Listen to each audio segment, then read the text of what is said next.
નમસ્કાર વિદ્યાર્થી મિત્રો, સૃજા સ્ટડી ચેનલમાં આપનું હાર્દિક સ્વાગત છે। આજે આપણે ગુજરાત બોર્ડ દ્વારા લેવાયેલી પ્રશ્ન બેંક 1 ધોરણ 9 વિષય વિજ્ઞાનની એકમ કસોટી સોલ્વ કરીશું। પ્રશ્ન નંબર 1, પ્રાચીન વિચારધારા મુજબ નીચેનામાંથી કયા પદાર્થનું વર્ગીકરણ નથી? તો રાઈટ આન્સર છે ડી, છોડ। પ્રાચીન વિચારધારા મુજબ દ્રવ્યને 5 પ્રકારમાં વર્ગીકૃત કરાતું હતું: પૃથ્વી, આકાશ, હવા, પાણી અને અગ્નિ। અહીંયા છોડ એ રાઈટ આન્સર છે, મતલબ કે એનું વર્ગીકરણ નથી થતું। 298 કેલ્વિન તાપમાને પાણીની ભૌતિક અવસ્થા શું છે? 298 કેલ્વિન એટલે 25 ડિગ્રી સેલ્સિયસ કહેવાય, અને 25 ડિગ્રી સેલ્સિયસ એ આપણું રૂમ ટેમ્પરેચર છે, અને રૂમ ટેમ્પરેચરે પાણી પ્રવાહી સ્થિતિમાં હોય, તો રાઈટ આન્સર છે બી। નીચેનામાંથી કઈ ક્રિયાને વાયુમાંથી ઘન સ્થિતિમાં રૂપાંતરિત કરી શકે છે? તો વાયુમાંથી ઘન સ્થિતિમાં રૂપાંતરણ થતી ક્રિયાને નિક્ષેપણ કહેવાય છે। નીચેનામાંથી કયો દબાણનો એકમ છે? દબાણનો એકમ પાસ્કલ નામના સાયન્ટિસ્ટની યાદમાં પાસ્કલ રાખવામાં આવે છે। નવા પ્રશ્નો લઈએ। પ્રશ્ન નંબર 5, નીચેનામાંથી કયું કાર્બન ડાયોક્સાઇડનું ઘન સ્વરૂપ છે? કાર્બન ડાયોક્સાઇડ એક વાયુ છે, એને ઊંચું દબાણ આપવામાં આવે તો એ ડાયરેક્ટ ઘન સ્વરૂપમાં રૂપાંતરણ પામે છે, જેને આપણે સૂકો બરફ કહીએ છીએ, તો એ રાઈટ આન્સર છે સી। એક વાતાવરણ દબાણે પાણીનું ઉત્કલન બિંદુ ખાલી જગ્યા છે। પાણીનું ઉત્કલન બિંદુ સેલ્સિયસમાં 100 ડિગ્રી સેલ્સિયસ છે।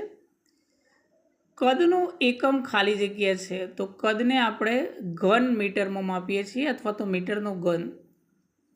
વજનનો એકમ ખાલી જગ્યા છે, વજનનો એકમ ન્યૂટન છે। પદાર્થ પર લાગતા ગુરુત્વાકર્ષણ બળને આપણે ન્યૂટન કહીએ છીએ। પદાર્થ પર લાગતા ગુરુત્વાકર્ષણ બળને વજન કહેવાય છે, અને ન્યૂટનની યાદમાં એનો એકમ ન્યૂટન છે। ખાલી જગ્યા પરિબળને કારણે બાષ્પીભવનનો દર વધતો નથી। જ્યારે તાપમાન ઘટે છે તો બાષ્પીભવનનો દર વધે નહીં, તો અહીંયા તાપમાનમાં ઘટાડો આવશે। બરફનું ગલનબિંદુ ખાલી જગ્યા છે। બરફનું ગલનબિંદુ 273 કેલ્વિન છે, અથવા 0 ડિગ્રી સેલ્સિયસ છે। અહીંયા આન્સર છે 273 કેલ્વિન। ખરા ખોટા લઈશું। દ્રવ્ય સૂક્ષ્મ કણોથી બનેલું હોય છે, તો વિધાન ખરું છે। પદાર્થની અવસ્થાઓ પરસ્પર રૂપાંતરિત છે। દ્રવ્યની અવસ્થાઓ એક સ્વરૂપમાંથી બીજા સ્વરૂપમાં જાય છે, એટલે કે રૂપાંતરિત છે, તો વિધાન ખરું છે। ઘન પદાર્થોનું પ્રસરણ સૌથી વધુ છે। ઘન પદાર્થનું પ્રસરણ લગભગ નહિવત છે, તો આ વિધાન ખોટું છે।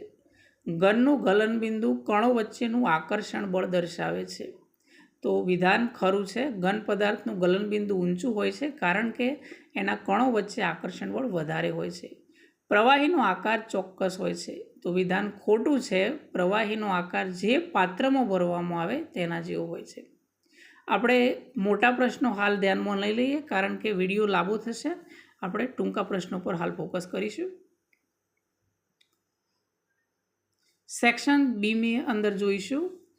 પ્રશ્ન નંબર 1, નીચા તાપમાને રહેલા કોઈ પ્રવાહીને ઊંચું દબાણ આપીએ તો દ્રવ્યની સ્થિતિ કઈ મેળવીશું? તાપમાન નીચું હોય અને દબાણ ઊંચું હોય તો પ્રવાહી પદાર્થ છે એ ઘનમાં રૂપાંતરણ પામે છે, તો આપણને પ્રવાહીમાંથી ઘન પદાર્થ મળશે। આપણી આસપાસ કાર્બન ડાયોક્સાઇડ સામાન્ય રીતે ખાલી જગ્યા સ્વરૂપમાં હોય છે। કાર્બન ડાયોક્સાઇડ એક વાયુ છે, અને રૂમ ટેમ્પરેચરે એ વાયુ સ્વરૂપે આપણને જોવા મળશે, મતલબ કે આપણી આસપાસ કાર્બન ડાયોક્સાઇડ વાયુ સ્વરૂપમાં હોય છે। વાયુ પદાર્થનું પ્રવાહી સ્વરૂપમાં રૂપાંતરણ થયા વિના સીધું જ ઘનમાં રૂપાંતરણ થવાની પ્રક્રિયાનું નામ જણાવો। વાયુ પદાર્થ ડાયરેક્ટ ઘનમાં રૂપાંતરણ પામે છે, ઘટનાને આપણે નિક્ષેપણ કહીએ છીએ। કાર્બન ડાયોક્સાઇડ વાયુના ઘન સ્વરૂપને કયા નામે ઓળખવામાં આવે છે? તો જવાબ છે સૂકો બરફ। પ્રવાહી અને વાયુ બંનેમાં સમાન હોય તેવો કોઈ પણ એક ગુણધર્મો લખો। તો પ્રવાહીનો આકાર નિશ્ચિત નથી હોતો, વાયુનો આકાર પણ નિશ્ચિત હોતો નથી, તો આ બંનેમાં સમાન ગુણધર્મો હોય છે। ઓરડાના તાપમાને ધાતુની ઘંટડી ઘન હોય છે, આ હકીકત સાબિત કરતું એક કારણ આપો। તો ધાતુની ઘંટડીનો આકાર, સીમાઓ અને કદ ચોક્કસ હોય છે, એટલા માટે આપણે એમ કહી શકીએ કે ધાતુની ઘંટડી ઘન પદાર્થ છે। ઘન પદાર્થ ઓગળવાની શરૂઆત થાય ત્યાર પછી તેને પૂરી પાડવામાં આવતી ઉષ્મા ઉર્જાને શું કહે છે? ઘન પદાર્થ ઓગળે છે, આ ઘટનાને ગલન કહેવાય છે, અને અહીંયા પૂરી પાડતી ઉષ્માને આપણે ગલન ગુપ્ત ઉષ્મા કહીશું। ઉનાળા દરમિયાન માટલામાં રાખેલ પાણી ઠંડુ થાય છે, તે માટે જવાબદાર ઘટના કઈ છે? તો ઉનાળામાં માટલાનું પાણી બાષ્પીભવનના કારણે ઠંડુ થાય છે. તો રાઈટ આન્સર છે ડી. સેક્શન સી લઈશું. પ્રશ્ન નંબર 1. કેટલાક પદાર્થો તેમના કણો વચ્ચે આકર્ષણના વધતા ક્રમમાં ગોઠવાયેલા છે. નીચેનામાંથી કયો વિકલ્પ યોગ્ય ગોઠવણ રજૂ કરે છે? તો એ રાઈટ આન્સર છે બી.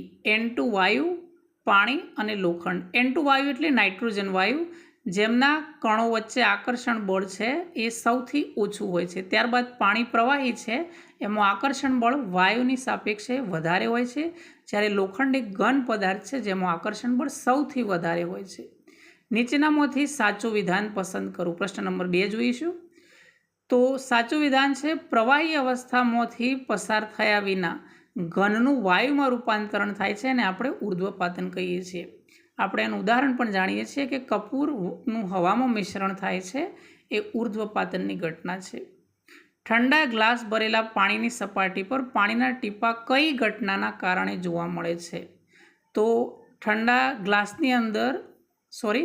ગ્લાસની બહાર જે પાણીના ટીપા બને છે એ બહારની બાષ્પ ઠંડી થાય છે. તો બાષ્પ ઠંડી થાય છે મતલબ કે વાયુ પ્રવાહી બને છે. વાયુ પ્રવાહી બનવાની ઘટનાને આપણે સંઘનન કહીએ છીએ. તો રાઈટ આન્સર છે સી. વાયુને પ્રવાહીમાં રૂપાંતરિત કરવા માટે નીચેનામાંથી કઈ સ્થિતિ સૌથી વધુ અનુકૂળ છે? વાયુને જો પ્રવાહીમાં રૂપાંતરણ કરવું હોય તો તાપમાન નીચું જોઈએ, જ્યારે દબાણ ઊંચું જોઈએ. તો એ રાઈટ આન્સર છે એ. ઊંચું દબાણ, નીચું તાપમાન. નીચેનામાંથી કયો વાયુનો ગુણધર્મ નથી? વાયુનો ગુણધર્મ નથી એમ પૂછ્યું છે. તો રાઈટ આન્સર છે એ. ચોક્કસ આકાર ધરાવે છે. ખરેખર વાયુનો આકાર ચોક્કસ હોતો નથી. તો રાઈટ આન્સર એ છે. બાષ્પીભવન ગુપ્ત ઉષ્માની વ્યાખ્યા લખો. એક વાતાવરણ દબાણે પદાર્થના ઉત્કલન બિંદુ જેટલા તાપમાને 1 કિલોગ્રામ પ્રવાહી પદાર્થનું વાયુ પદાર્થમાં રૂપાંતરણ થવા માટે જરૂરી ઉષ્મા ઉર્જાને આપણે બાષ્પીભવન ગુપ્ત ઉષ્મા કહીએ છીએ. એક વાતાવરણ દબાણે 173 ડિગ્રી સેલ્સિયસ તાપમાનનું પાણી પ્રવાહી સ્થિતિમાં હશે. વિધાન ખરું કે ખોટું?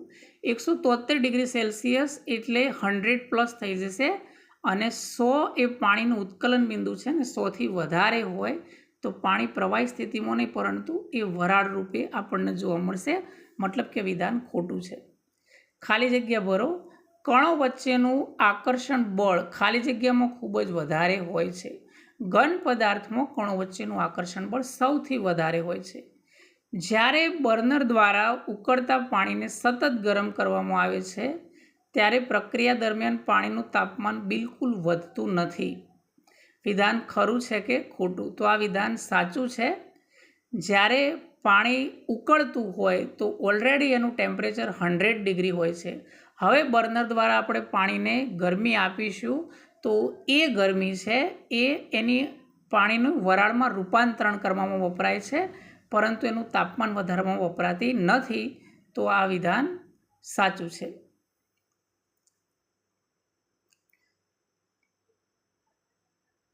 પ્રશ્ન નંબર 9.